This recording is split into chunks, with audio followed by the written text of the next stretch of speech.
So before we can construct a graph, let us make a table of values. But we can just consider John John's table. So the day would correspond for the X value and the number of the receivers would correspond for the Y values.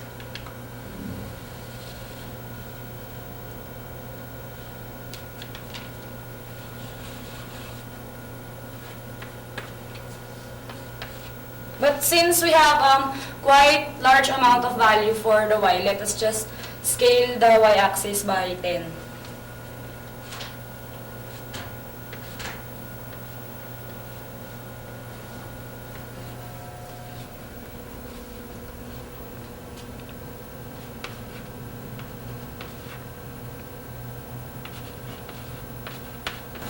And this will be our x-axis.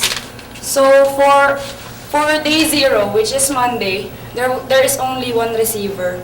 So let us also label the graph or the axis. So this would be the axis for the days and this would be for the receivers. Number of receivers.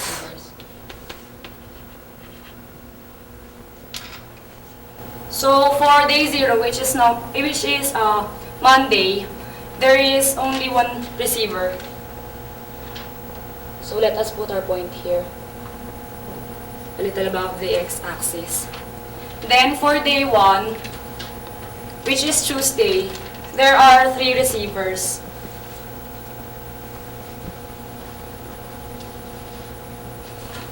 As for day 2, there would be 9 receivers. So just below the 10.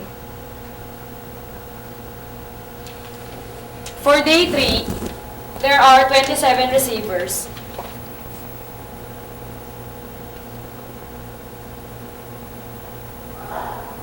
And finally, on day 4, there are 81 receivers.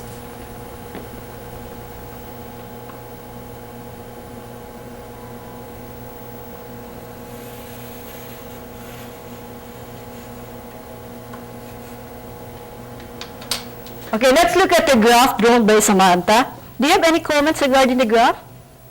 Okay, Fairlyn, Ma'am, I think the points should not be connected. why do you think so?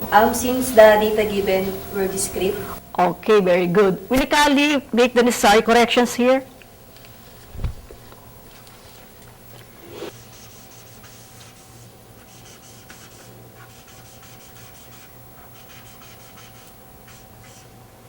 Okay.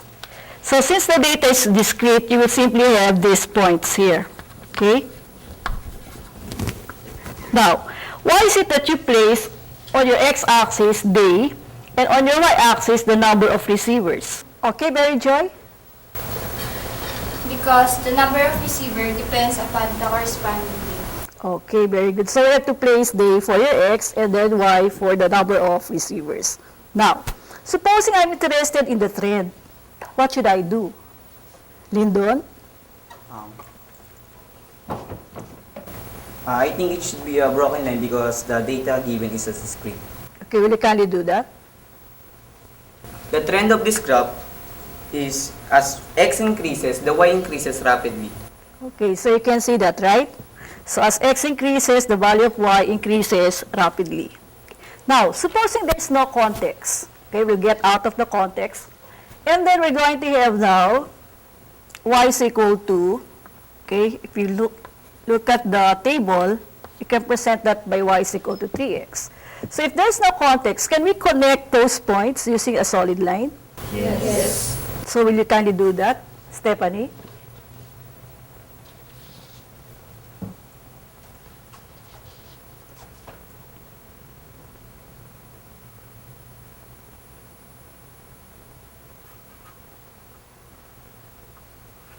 Now, we said we are not going to consider now the context of the problem. So x now here can assume any real value. But in our drawing, we only have from 0, okay, to positive real numbers. Supposing x there is a negative real number, do you think we can extend the graph here? Yes. Okay, will you come here in front? Michelle Ann? if Rx will be negative 1, the value of y will be 1/3.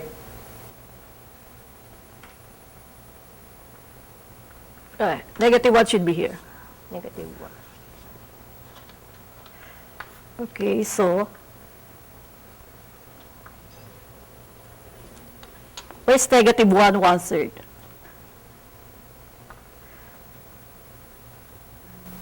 We're Okay. going to assume that this will be 1/3. Okay. Can you connect it?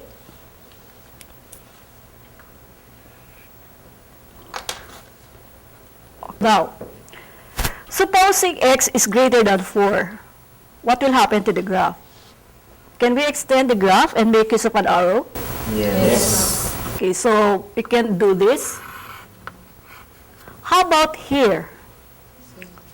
What do you think will happen if we extend the value? For example, x is negative 2.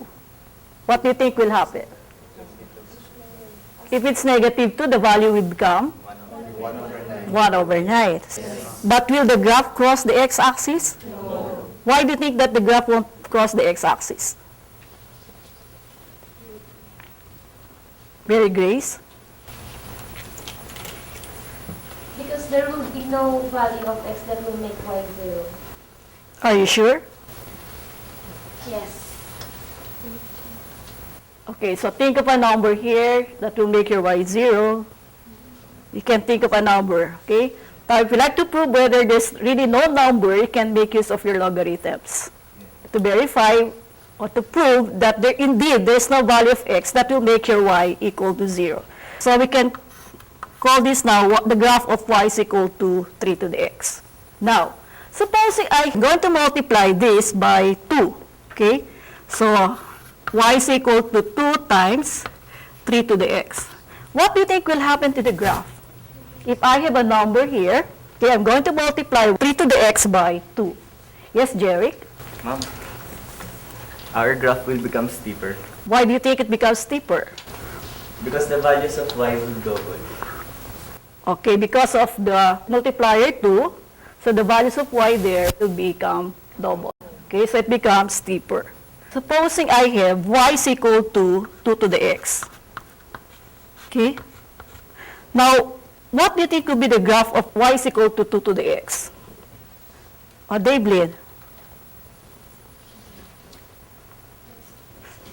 Suppose I have y is equal to 2 to the x. What do you think will be the graph of y is equal to 2 to the x? It will be less steep. Are you sure? Yes. Will you kindly go to the board? And then just plot some points. Then let us see. So we can have a table, okay, x, y. Supposing x is 1, what happens to your y? So y is equal to 2. So where is 1, 2? Will you kindly locate it? 1, 2. X is 1, y is 2. It's by 10, right? So where is 2? Lower. Will you kindly plot it? How about if x is 2, what happens? What's the value of y? 4. Okay, so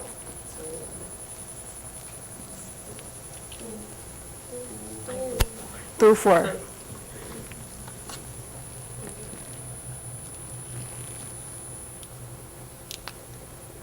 How about 3?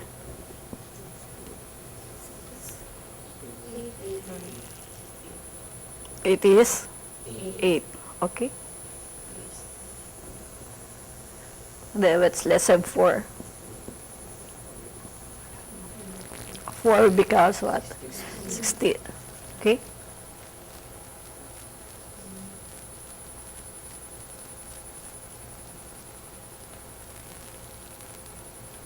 Suppose it is 0. What's the value for your y? 1. Okay, so will you kindly plot where is 0, 1? 0, 1. 0, 1. Okay, and then let's have 1 negative. Supposing we have negative 1/2, what's the value for your y? What is 1 over square root of 2? That's Approximately. Can just give an approximate. 0.8 or 0.7. 0.7. So it will be less than 1, Yes. right? So will you kindly place it there? Negative 1/2 It's actually what? 1 over square root square root of 2, okay? Square root of 2 is approximately 0.7. 0.7. Will it be higher or lower? Okay, then we'll kindly connect those points.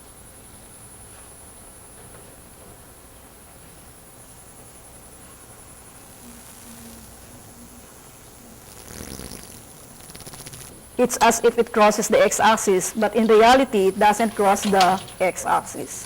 Now, supposing y is equal to 5 to the x, we're not going to graph that anymore. So, supposing y is equal to 5 to the x, what do you think will happen to the graph? Shane? I think the graph would be more steeper than 2 raised to x. Why?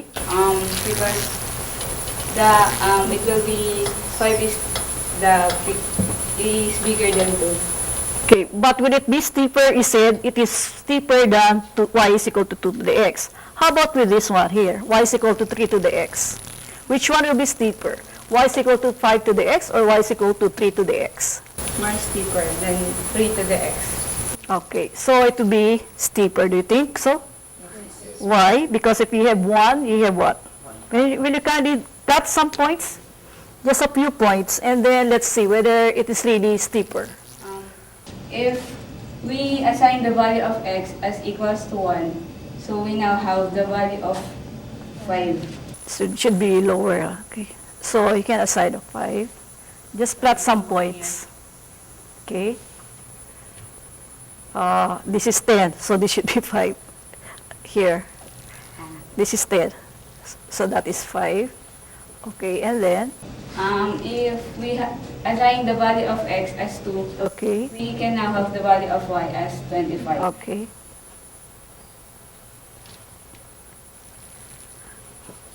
Oh, this is 20, 30, so 25 should be, Here. yeah, okay. And then if it's 3, If it's 3, we can now have the value of 125. let's up there. Okay. Will the graph pass through 0, 1? Do you think?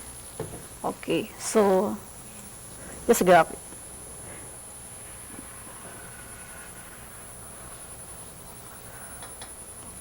Okay, and then it will be extended.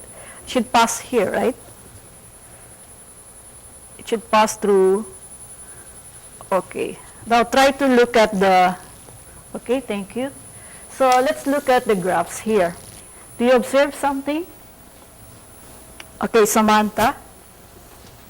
Ma'am, as the value of the base increases, the graph of the function becomes steeper.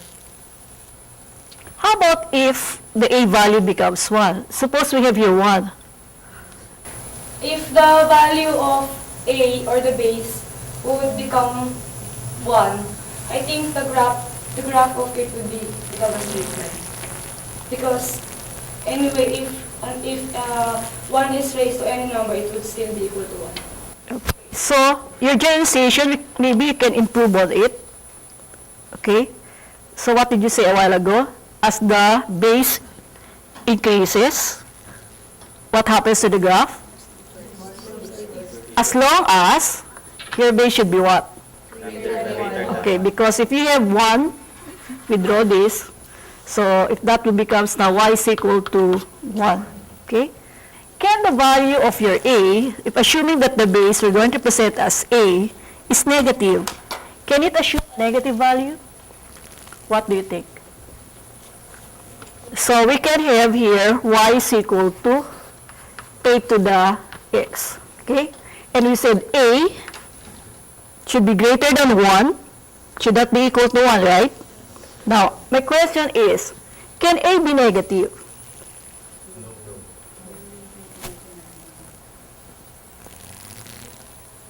Jeric? Can A be negative? No, Why? Because there would be an imaginary number. Can you give a specific example wherein the value becomes imaginary? Joy. You see Joy? If Rx will be equal to 1/2. Okay, if x is 1/2, so we are saying y is equal to a to the x. If x is 1/2, and then your a is, can you give any value for a? So negative 2. What will happen to this? Square root of negative 2. So you have negative 2 and then you have 1/2. But, you said, We cannot extract a value of the square root of negative 2. so this is imaginary. Okay, very good. Can a be between 0 and 1? Are you sure? yes, that's Okay, try to investigate what value do you like for a.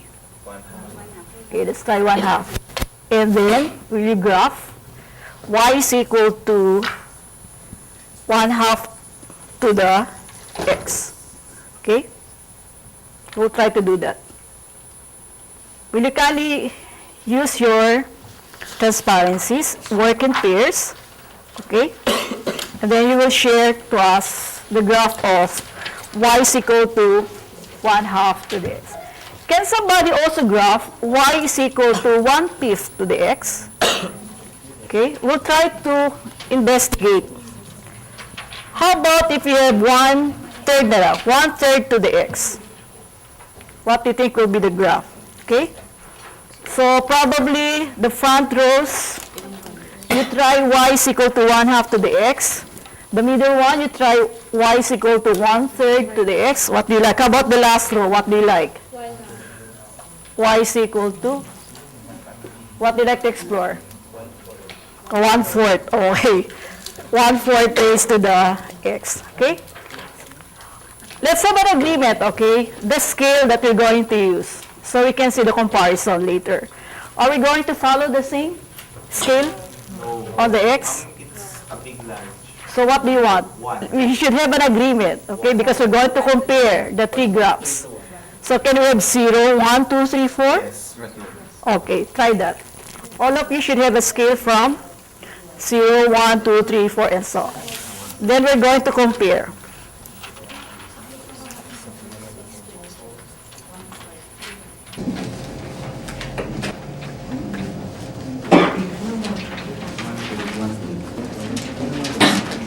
Okay, I think you're ready to share your work. We will present the graph of y is equal to 1/2 to the x. Okay, Mary Grace? Please go there.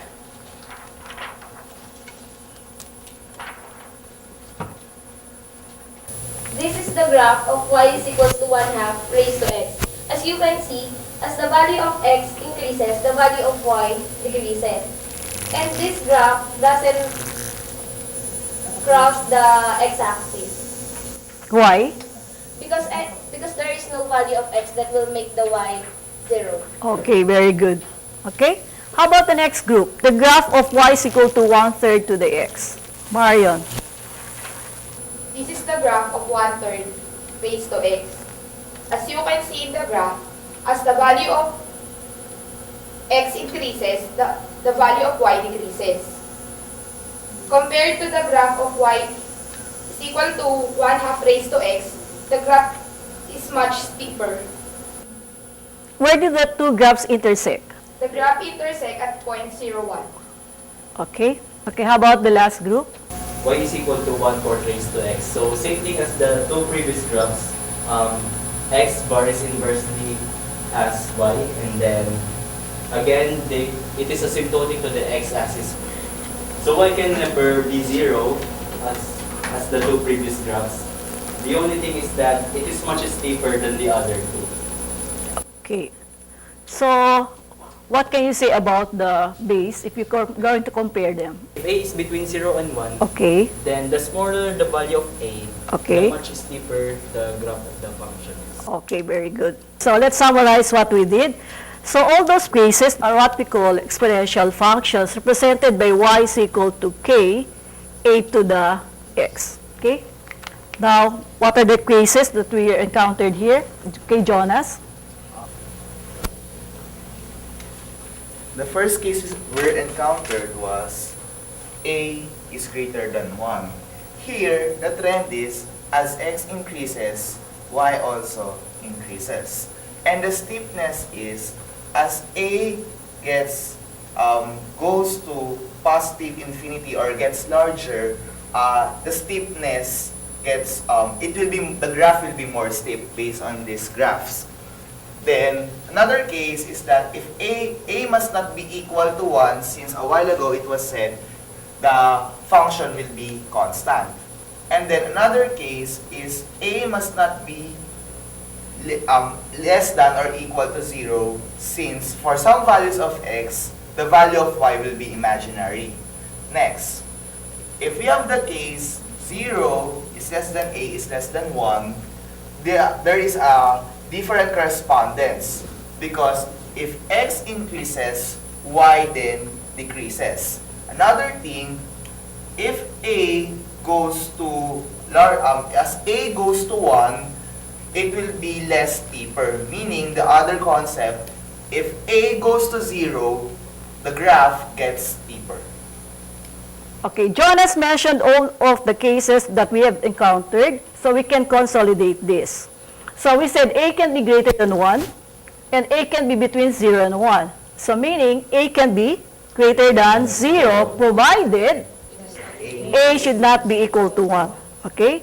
And of course, when we say a is greater than 0, that means a can never be negative, which is number 3. Okay? And for our x, what's the condition for your x? So x is any real number. How about k? What do you think? Any constant, yeah? Except what? 0, because you're going to have y is equal to 0. Okay, that's all for today. I hope you learned a lot about exponential functions. Okay, thank you very much. Thank you, ma'am. Okay.